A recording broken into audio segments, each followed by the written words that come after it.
You know, it's crazy, dog. I sat here a month ago, right as shit was starting to hit the fan, and you had record numbers of unemployment claims.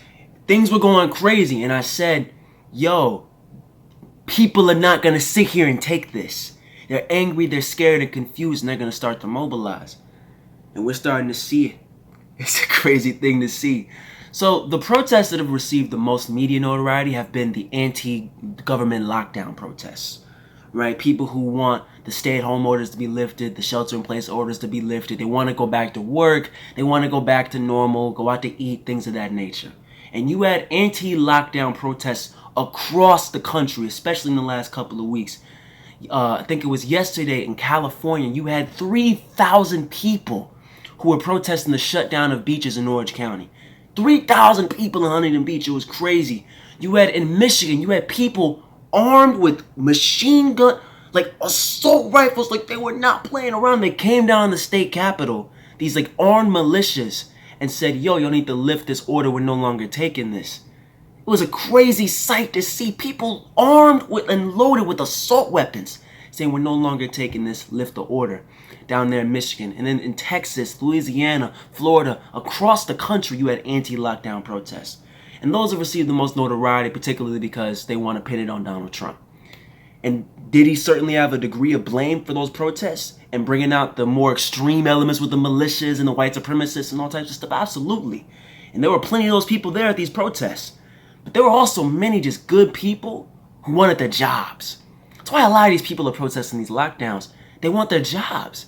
Y'all shut down the economy in a way that abandoned us, left us out here to starve, left 30 million people unemployed, and millions of them have still yet to receive the insurance and the claims and the money that they need in order to survive. And also not to mention the people who've had their pay cut and are struggling to make rent, etc. Y'all left them out there to starve and die. And now you're starting to see the consequences of that. You also had rent strikes. Thousands and thousands of people yesterday on May 1st when the rent was due. You had thousands and thousands of people across New York, Philly, Chicago, LA, San Fran, across many major cities saying, no, I'm not paying my rent. I refuse to pay my rent because I can't afford it. And you also had activists saying, even if you can't afford to pay your rent, don't. We need to show that we are willing to withhold this entire economy, the entire housing system, whatever we have to do to show that y'all are treating us like second-class citizens and rent needs to be postponed. That in the middle of an economic shutdown, in the middle of a pandemic, rent must be postponed, evictions must be postponed, mortgages must be postponed, utility payments must be postponed. All of that must be postponed to protect average working families, and I think that's incredible. We had thousands and thousands of people participating in rent strikes. And then the last thing here, I think this is even cooler. You had labor walkouts. You had strikes at Amazon, Target, Walmart, Instacart. These are essential workers. Thousands of them who were walking out of work, who were doing sit-ins, demonstrations, strikes in front of their offices and the warehouses and the plants, showing that in the middle of a pandemic, if you're an essential worker and still getting paid a starvation wage, that's a problem. Because you're essential, right? We need you, right? But you can't take sick leave. You can't get hazard pay. You're not paid like an actual citizen of this country. You're paid to starve. Even as you're doing the work that's keeping millions of people alive. And I think that's incredible. That's incredible. That's showing that they are willing to hold things hostage. Hold the economy hostage. Hold the system hostage. If it means that our rights can finally be protected. And I'll tell y'all the best part about this. It's just the beginning. It's just the beginning. When you see people out here in the middle of a pandemic willing to brave all of these circumstances if it means that they can fight for their livelihood, that shows you how desperate they are, how angry they are to make a change in their own lives and their families' lives. So that type of, when it's coming from that place, that desperate of a place, they're not going to stop. It's only going to spread and spread and spread and go from tens of thousands to hundreds of thousands to perhaps even millions. And so for all of us, it's our job to continue to show them support. Continue to show them support on social media, maybe even join them, whatever you have to do to get their narrative out there, to continue this narrative and spread it like wildfire. And this gets to the larger point, bro. It's not the size of these protests that's so impressive. It's the balls of it. It's the timing of it. We're in the middle of a pandemic. Like, people need to understand that we're in the middle of a pandemic. It's like frowned upon to literally go outside across many parts of the country. It's frowned upon to do something like this. But you had people defying these orders. Literally defying these orders, thousands of them out there in the streets protesting. You had people getting arrested. This is what's happening now because they're that pissed off. They're that scared. They're that confused. You had 30 million people had to file for unemployment in just 6 weeks. 12.7 million people have been kicked off their employer-based health care. 12.7 million since the start of this pandemic. What are they supposed to do if they get the virus? What are they supposed to do if they get the virus? Go bankrupt? Pay tens of thousands of dollars out of pocket? See, this is the situation that America's put us in. The government put us in when they left us out here to starve. They abandoned us. And now you're starting to see the consequences. In the middle of a pandemic, they don't even care about getting the virus because they need to have their voice heard. Because the alternative is sitting there and dying and starving and left out there in the cold.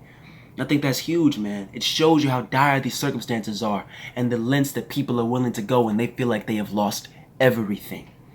And this is the type of activism that we need going forward. See, because it's easy to understand in the middle of a pandemic that it's life or death, right? When you have shit hitting the fan, 20+% unemployment, it's really easy to understand that maybe we should mobilize and fight for our rights. Maybe we should strike when it comes to the Amazon workers and the Instacart workers and the Walmart workers. Maybe we should hold a rent strike. It's easy to see that when it's life or death in the middle of the worst crisis in history. But what about when the media ain't talking about all that? What about when it's not in the middle of a pandemic? What about the everyday situations where millions of people can't afford to send their kids to college, can't afford health care, can't afford to keep a roof over their heads and keep the lights on and keep the water running? Every single day, millions of people go through that.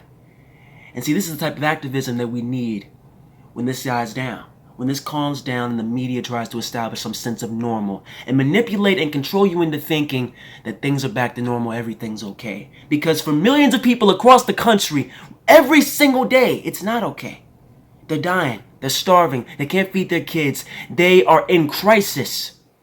And this is the type of activism. This is the spirit that we need if we want to move the needle on that. And also, I think this is inspirational for a variety of movements, but especially for the youth. For our problems. When it comes to college education and when it comes especially to the climate crisis. This should be a wake-up call to us, man. You got thousands of people in the middle of a pandemic not scared to go out and get that virus if it means that they can fight for their livelihood. Our livelihood's under attack every single day because the planet's dying. Still dying. It will continue to die as long as we continue to allow the status quo to go on. Right? Where they allow offshore drilling, where the majority of American energy still comes from fossil fuel, the fuel that is destroying lives, killing millions of people, losing the global economy trillions of dollars, putting our lives and our future children's lives at risk. Every day our livelihood's at stake. That should be enough for us to get out in the streets and mobilize just like these brave souls are doing right now. So I hope that's a lesson for all of us, man. And show your support for these people, man, on social media. Maybe even join them if they apply to you, and even if they don't, you know. They're doing good work here, man. Not all of them, but most of them are doing these things for the right reasons. They feel like their livelihood's at stake. But what I want y'all to understand is that every day, millions of people's livelihoods are at stake. So let's fight for these people even beyond this pandemic, in the middle of this crisis, even beyond. Let's continue to fight for those who don't have a voice. Chillin' with the boys, yeah, we making all this noise. Can't complain, riding in the fast lane. To the top, we don't stop, up till past 5 o'clock. Smoking trees.